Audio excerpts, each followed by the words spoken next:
நீங்கள் வரலாற்று குறிப்புகளோடு தெரிய வேண்டிய காலம் இது. இந்தியாவில் இருந்து ரசூல் ஸல்லல்லாஹு அலைஹி வஸல்லம் அவர்களுக்கு உணவு அன்பளிப்புகள் கொண்டு கொடுக்கப்பட்ட செய்தியை ஹஜ்ரத் அபூ ஸஈத் அல்-குத்ரி சொல்வார்கள். பெருமானார் பங்கீடு செய்கிறார்கள். நான் அதை எடுத்து எனக்கும் அந்த பங்கு கிடைத்தது, சாப்பிட்டேன். இந்த ஹதீஸை ஹஜ்ரத் ஹாக்கிம் ரலியல்லாஹு அன்ஹு தங்கள் முஸ்தத்ரிக்கில் பதிவு செய்திருக்கிறாங்க. இப்போ அந்த மன்னர் யார் அப்படிங்கிற கேள்வி முன்னால் இருக்குது. பெருமானார் ஸல்லல்லாஹு அலைஹி வஸல்லம் அவர்கள் காலத்தில் சந்திரனை பிளந்து காட்டுறாங்க ஸல்லல்லாஹு அலைஹி வஸல்லம் மக்காவிலே. அந்த சந்திரனை பிளந்து காட்டிய போது அதை இந்தியாவில் இருந்து ஒருவர் பார்க்கிறார்.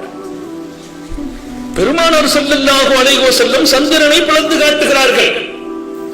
இந்த சந்திரனை வரவழைத்து பிளந்தால் நாங்கள் முஸ்லிமாகுவோம் என்று மக்காவாசிகள் சொல்கிறார்கள்.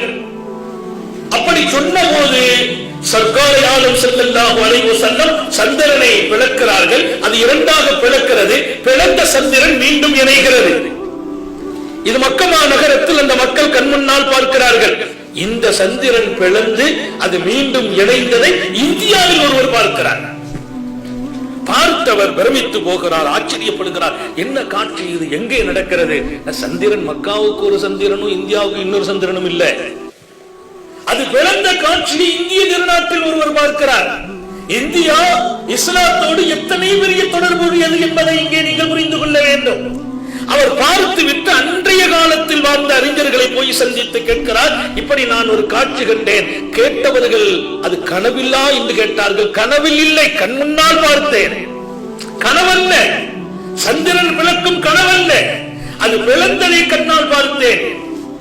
குறிகாரர்கள் மந்திரவாதிகள்கிட்ட போய் கேட்கணும். மந்திரவாதிகளை அழைத்து கேட்டால் யாரும் சரியான பதில் சொல்லவில்லை. ஒரு சில காலங்கள் மாதங்கள் கழிந்தது. அரபு உலகத்தில் இருந்து வியாபாரிகளாக சில பேர் புறப்பட்டு இங்கே வருகிறார்கள் இந்தியாவுக்குள்ளே.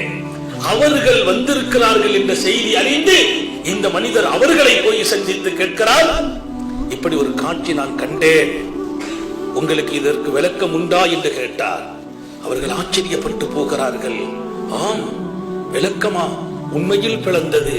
அதை பிளந்து காட்டியவர்கள் இறுதி தூதர் முஹம்மது ரசூலுல்லாஹ். இறுதி தூதர் முஹம்மது ரசூலுல்லாஹ் அவர்கள் தான் பிளந்து காட்டினார்கள் என்று வந்த வியாபார கூட்டம் சொன்ன போது, யார் அந்த முஹம்மது ரசூலுல்லாஹ் என்று அவர் கேட்கிறார். கேட்டுவிட்டு ஹஜ்ரத் முஹம்மது ரசூலுல்லாஹ் மக்காவில் வந்திருக்கிறார்கள் என்று சொன்ன போது அவர் சொன்னார், உடனே அந்த முஹம்மதை நான் பார்க்க வேண்டும், இந்தியாவில் இருக்கிறவர். சொல்லிவிட்டு முஹம்மதை பார்க்க புறப்படுகிறார். அவர்தான் கேரளத்தில் பேரரசராக மலபாரை கொண்டு ஆட்சியின் பீடத்தில் அமைந்திருந்த சேரன்மான் பெருமாள். சேரன்மான் பெருமாள் சந்திரன் விழுந்ததை கண்டார். விளக்கம் கிடைக்காத போது அரபு ஜமாத் ஒன்று வியாபாரத்தை நோக்கமாக கொண்டு கேரளத்தில் மலபாருக்கு வந்த போது அவர்களை சந்தித்து விடை கேட்கிறார். முஹம்மது ரசூலுல்லாஹ் வந்து விட்டார்கள் என்று சொன்ன போது தன் மக்களை கூப்பிட்டு ஆட்சியை ஒப்படைத்து விட்டு அவர் பயணமாகிறார் மக்காவை நோக்கி. சேரன்மான் பெருமாள் மக்காவை நோக்கி பயணிக்கிறார். ரசூலுல்லாஹி ஸல்லல்லாஹு அலைஹி வஸல்லம் அவர்களை சேரன்மான் பெருமாள் வந்து சந்திக்கிறார்.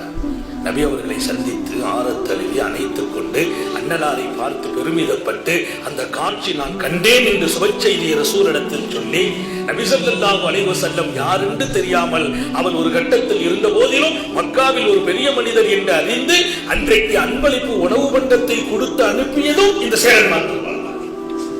அந்த ஹதீஸுக்கு விளக்கம் எழுதுறாங்க. நபி அவங்களுடைய கரம் பற்றினார். நபி அவர்கள் கலிமா சொல்லி தருகிறார்கள். அவர் இஸ்லாத்தை ஏற்றுக்கொள்கிறார். இந்தியாவில் பெருமானாரை சந்தித்த சஹாபியும் இருக்கிறார். ரசூல் காலத்தில், நபி அவர்களின் காலத்தில் இஸ்லாம் இந்தியாவுக்குள்ளே வருகிறது. நபியை போய் சந்தித்த பல நூறு மக்களுக்கு மத்தியில் யமனிலே இருந்து வந்தார்கள். யமனிலே இருந்து ரசூலை சந்திக்க வருகிறார்கள். அபிஷேகத்திலே இருந்து சந்திக்க வருகிறார்கள். மிஸ்ரிலே இருந்து சந்திக்க வருகிறார்கள். இந்தியாவில் இருந்து சந்திக்க போகிறார் சேரன்மான் பெருமாள். பெருமானார் ஸல்லல்லாஹு அலைஹி வஸல்லத்தை சந்திக்கிறார். கலிமா சொல்கிறார். சஹாபியாக ஆகிறார். ஆனதற்கு பின்னால் அண்டலாரிடத்தில் சொன்னார், என் தாயகம் நான் திரும்ப வேண்டும். என் தாயகம் இந்திய திருநாட்டில் இஸ்லாத்தை நான் சொல்ல வேண்டும். என்னோடு நீங்கள் சில பேர்களை அனுப்பித்தர வேண்டும் என்று கேட்டால் வரலாற்றின் ஒரு குறிப்பின் அடிப்படையில் 24 நபர்கள் அனுப்பப்பட்டார்கள். ஒரு குறிப்பு, 24 பேர்களை சஹாபிகளை சேரன்மான் பெருமானோடு ரசூல் ஸல்லல்லாஹு அலைஹி வஸல்லம் இந்திய திருநாட்டுக்கு அனுப்புகிறார்கள். இந்தியா இஸ்லாத்தின் வாரை நுகர வேண்டும் என்று சேரன்மான் பெருமாள் சொன்னபோது அல்லாஹ்வுடைய ரசூல் சந்தோஷப்பட்டார்கள். இந்தியா ரசூலின் காதில் ஒலித்த வார்த்தை.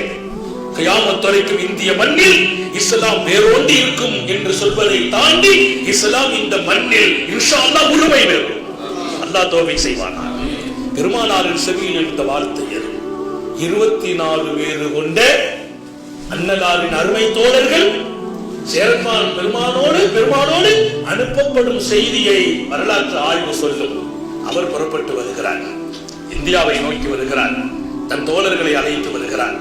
ரசூலுல்லாஹ்வை பார்த்த அந்த பூனிப்பில் ஒரு சஹாபியாக பாக்கியம் பெற்று நாட்டை ஆண்டு கொண்டிருந்த ஒரு பேரரசர் தன் மக்களிடத்தில் ஆட்சியை கொடுத்து விட்டு இந்திய திருநாட்டுக்கு சஹாபியாக அவர் திரும்பி வரும் வழியில் தான் ஒமான் பகுதியில அவங்க வர்ற வழியில் இங்க வந்து கொண்டிருக்கும் போது உடல்நல பாதிக்கப்படுகிறார். பாதிக்கப்பட்டார். அவர் புரிந்து கொண்டார், சஹாபி இல்லையா, நம்முடைய நிலை சரியில்லை, நீண்ட நாள் பயணம், இது போன்ற வாகன வசதி இல்லை, இந்தியாவிலிருந்து மக்காவுக்கு போயிட்டு வர வேண்டிய வசதி அளவுக்கு வாகனம் இல்லை.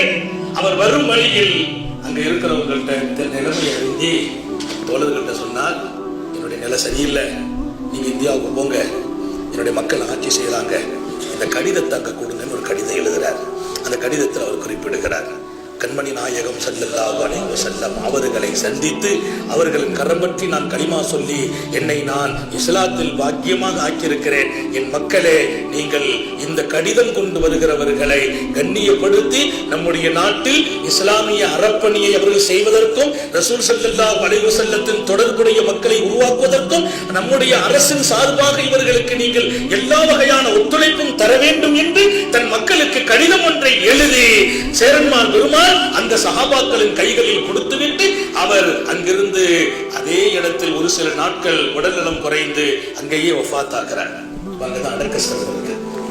சேரன்மான் பெருமாளுடைய அடக்கஸ்தலம் ஒமானிலே இருக்கிறார். இங்கதான் அந்த இடம் வந்த போது அல்ஹம்துலில்லாஹ் அந்த கடிதத்தை சஹாபாக்கள் கொண்டு வர்றாங்க, மலபாருக்கு வர்றாங்க. மலபாருக்கு மக்கள்கிட்ட கொடுக்கப்பட்டுச்சு.